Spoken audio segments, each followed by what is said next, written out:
Kemudian di sana apakah bisa pembebasan lahan atau harus komitmen fee atau seperti apa? Karena contoh di Sumatera Barat, meskipun cadangan batu bara besar di sana, di sawah lunto, ya, tetapi tidak bisa dilakukan open pit mining karena lahan di sana, tanah-tanah di sana adalah tanah-tanah adat, ya, yang tidak boleh diperjualbelikan. Akhirnya dilakukanlah underground mining. Ya, lanjut.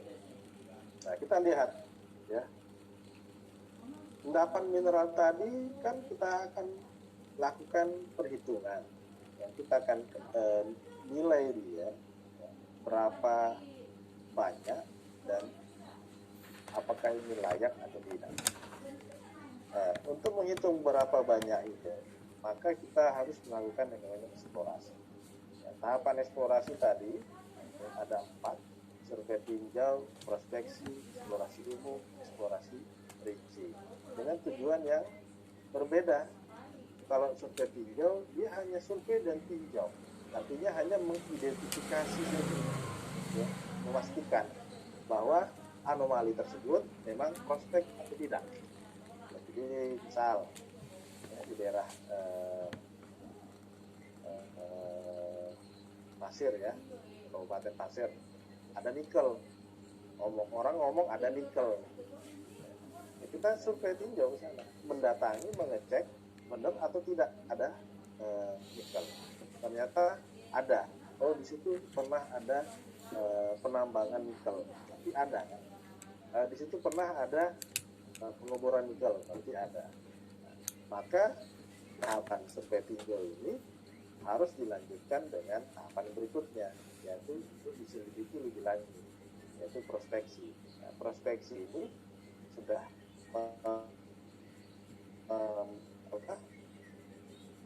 mengkerucut, ya, kalau tadi hanya memastikan ada atau tidak, ya, untuk menilai, ya, menilai ada tidaknya endapan mineral, ya, yang menjadi target eksplorasi selanjutnya. Jadi kalau di prospeksi kita sudah mulai mendapati, oh ini arah strike-nya sekian, deepnya sekian, batu baranya, kemudian dia hanya memanjang sekian kilometer, sekarang tidak ada. Ini ada urat emasnya ini masuk ke dalam ke arah N2.0 Jadi sudah melakukan identifikasi, pengukuran, kemudian sudah dilakukan pemetaan, ya, sudah ada petanya, sudah dipetakan, ya. Kemudian target berikutnya untuk dilakukan eksplorasi. Jelas, kita sudah petakan, tapi kita perlu memastikan gambaran geologi endapan mineral tersebut, ya. Jadi sudah punya gambaran dan sudah memiliki identifikasi terhadap ukuran, bentuk, sebaran, kualitas, dan kuantitasnya. Nah, ini adalah tahapan eksplorasi umum yang selanjutnya, ya. Nah, dari tahapan itu, ya, kita sudah punya perkiraan awal tentang bentuk, sebaran, kualitas, kuantitas, ukuran. Maka tahapan terakhir, yaitu tahapan eksplorasi rinci, ini sudah mendelineasi, artinya dia membatasi secara rinci, ya, dalam bentuk 3 dimensi, atau dalam bahasa kita adalah model geologi yang telah diketahui dari hasil kegiatan eksplorasi tadi, sikapan, pengeboran, ya, paritan, terowongan, shaft, dan lain sebagainya.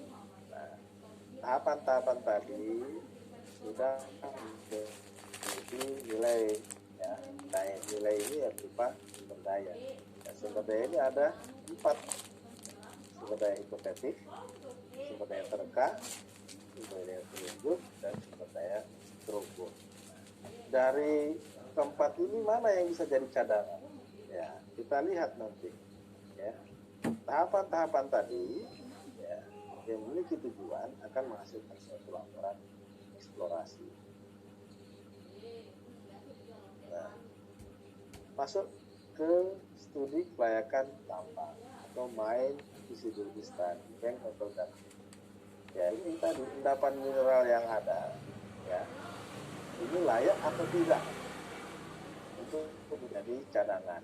Nah, di sini penentuannya, ya. Parameter tadi, ya, seperti yang saya bilang, ada ekonomi, pangan atau teknik, lingkungan, sosial, ya, hukum, dan peraturan perundang-undangan. Nah, kalau untuk kegiatan eksplorasi umum tadi yang fase ketiga, itu kan kita menghasilkan sumber daya mineral yang terujuk atau indicated. Ya. Maka kita bisa melakukan pre-feasibility study atau pre-studi kelayakan. Nah, sumber daya mineral prakelayakan sudah memiliki nilai potensi ekonomis, sehingga bisa menjadi cadangan. Ya, cadangan apa? Cadangan terkira probable mineral reserves. Kemudian tahap selanjutnya eksplorasi rinci. Eksplorasi rinci, sumber daya mineralnya terukur. Ya. Ada feasibility study, ada studi kelayakan. Kalau tadi pre-feasibility, ya, studi kelayakan. Ini studi kelayakan. Ya. Nah, di sini sudah jelas, ya, sudah berpotensi ekonomis. Maka menghasilkan nilai cadangan, merupakan cadangan terbukti atau proven mineral reserve. Ya, proven mineral reserve ini yang menjadi laporan penambangan. Ya, bayangkan ketika sudah cadangan, maka kita akan bukan lagi menghasilkan laporan eksplorasi, tapi laporan penambangan. Nah, ini dia hubungan antara sumber daya dengan cadangan. Ya, tadi ya, tahapan eksplorasi semakin tinggi, maka dari yang sumber daya hipotetik menjadi inferred menjadi indicated menjadi proof. Tapi di indicated kita sudah bisa menjadi cadangan terkira tadi, ya. Cadangan terkira kemudian naik jadi cadangan terbukti atau proven reserve. Nah, proven reserve itulah yang namanya manageable in situ, cadangan manageable in situ. Ya. Manageable in situ, ya, naik, ya, kita masukkan komponen perolehan tambang, ya, kita hitung, ya, mining losses-nya, ya, kita masukkan. Kalau di roof dan core-nya kan tidak hitam, karena pasti kena pembersihan oleh alat berat, maka dipotong oleh losses-nya sekian persen. Maka kita akan naik cadangan tadi menjadi cadangan terperoleh atau recoverable reserves. Cadangan terperoleh juga bisa naik lagi menjadi cadangan terpasarkan. Dengan apa? Dengan memasukkan komponen presentasi yang dipotong oleh biaya pengolahan atau bukan biaya, proses pengolahan. Pasti ada mining losses-nya lagi. Hauling, saat hauling itu pasti ada batu bara yang jatuh atau menjadi debu, ya, kemudian hilang dan sebagainya, sehingga ini menjadi naik yang namanya marketable reserve atau cadangan yang terpasarkan. Jadi semakin sedikit otomatis nilai cadangan itu, tapi semakin sure, ya, semakin yakin terhadap jumlah bahan tambangnya. Maka ini yang menjadi dasar untuk investasi. Oke, kita lihat sumber daya tadi. Sumber daya, ya, ini ada error of tolerance, ada persentase kesalahan dengan tingkat probabilitas. Ya, jelas semakin tinggi tingkat kesalahan, maka tingkat probabilitasnya atau tingkat hayalnya itu juga tinggi. Sumber daya spekulatif dan hipotetik, ya, atau hipotetik tadi itu kesalahannya lebih dari 80%. Jadi masih rendah sekali tingkat keyakinannya karena tingkat kesalahannya masih tinggi. Begitu dia masuk ke invert, ya tingkat kesalahan menjadi 60%. Ya.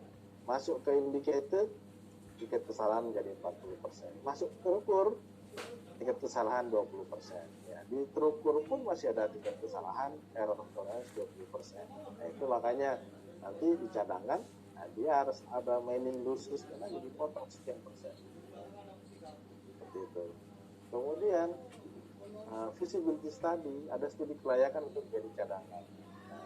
Ya, jadi kalau kita naik cadangan, maka mineable reserve, ya cadangan mineable,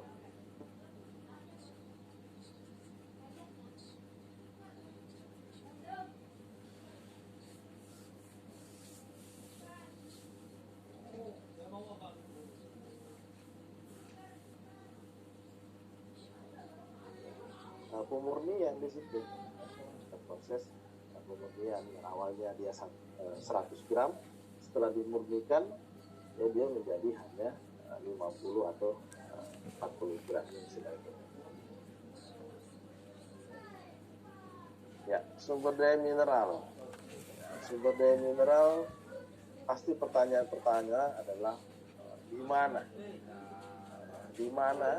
Maka kita akan mencari finding. Di mana? Tapi finding ada dua tadi. Kita survei dia. Kita survei dulu, kita prospeksi. Kita bisa petakan.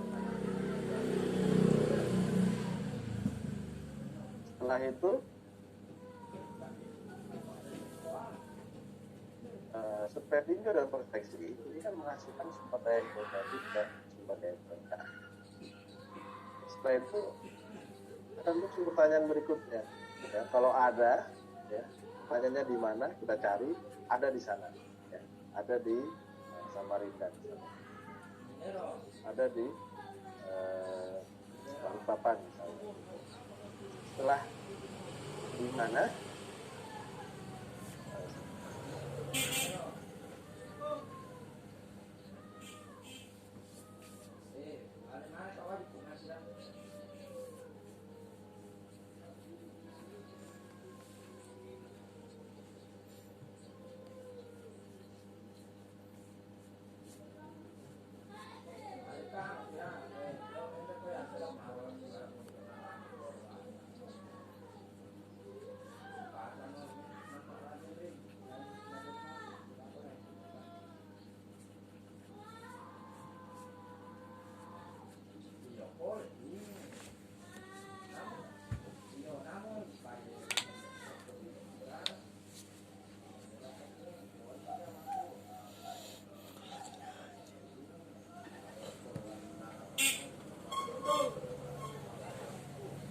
Ya, Andre ya, saudara.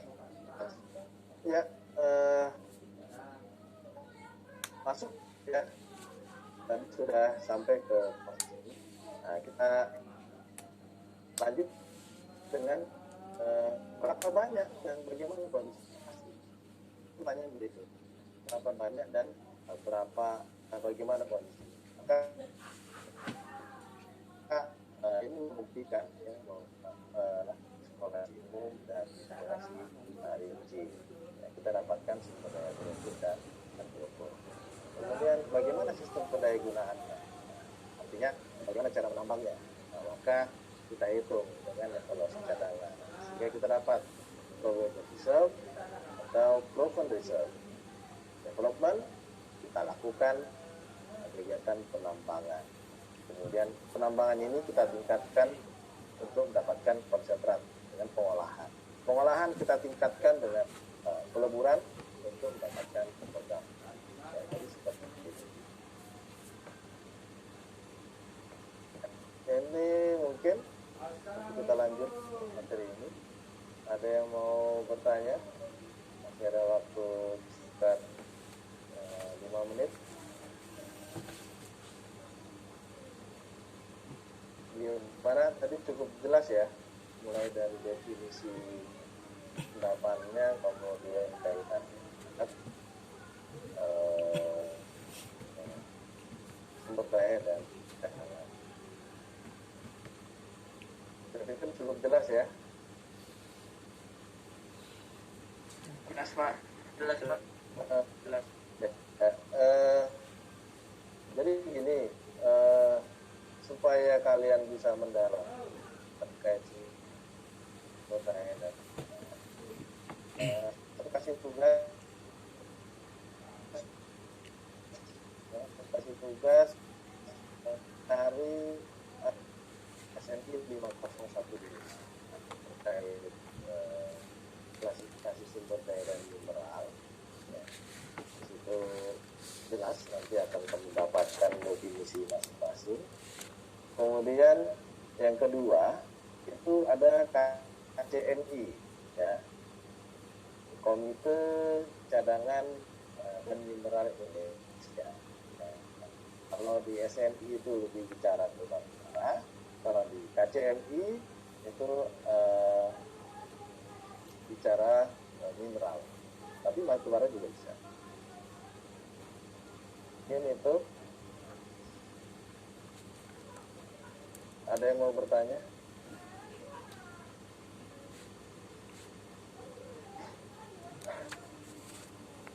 Kalau tidak ada,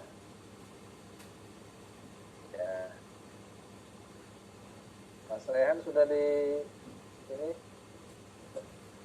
sudah di screenshot. Ya, ini nanti minta tolong ke adik-adik semua, ya, karena kita juga memaklumi kondisi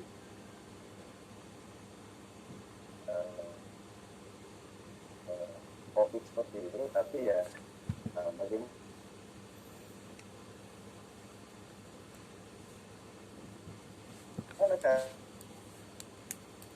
caranya kita supaya benar-benar kita menghadiri perkuliahan ya dengan menampilkan video. Dan yang kedua ya interaksi. Memang susahnya materi itu lebih mudah diserap seperti ini, dilihat mungkin lebih enak kalau tetap muka, tapi kita meminimalisir penyebaran COVID ya dengan seperti ini. Harapannya tidak juga mengurangi daripada serapan ilmu yang diharapkan. Oke, nanti gini supaya enak, kan ada 2 tugas tadi ya, ada SNI, ada KCNI ya. SNI itu 2011, KCNI itu 2017. Nah, nanti saya bagi berdasarkan jumlah peserta, nanti membuat video resume. Resume itu cukup panjangnya 5 menit saja. Tapi nanti di video itu kalian berkelompok ya, menjelaskan apa SNI itu dan apa KCNI itu ya. Jadi kalian silahkan diatur nanti diedit dengan baik dengan kelompoknya untuk membuat video tadi. Kumpulnya kapan Pak? Dikumpulnya ya mungkin karena minggu depan kita tes ya, sebelum tes kalau bisa kita buat ya. Intinya kalian ada waktu 1 minggu ini ya, bahkan selesai ini kalian tinggal googling, bisa dapat SNI dan KDMI-nya. Kalau nggak ada, saya bantu, saya kirim di situ. Intinya kalian buat waktu paling maksimal 5 menit dengan kelompoknya. Jadi satu kelompok ini bisa 10 orang ya, maksimal 10 orang. Kalau kurang juga nggak apa-apa. Di situ nanti ya namanya seperti video kan jelaskan ya. Resume saja, resume dan SNI dan KDMI juga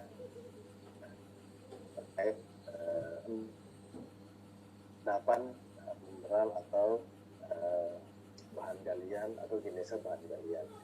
11 ya. Ya, ada yang mau disampaikan ke teman-teman?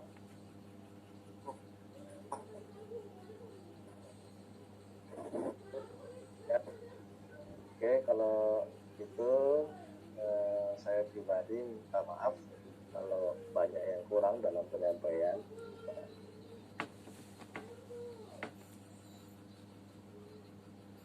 Nanti kita ketemuan selanjutnya.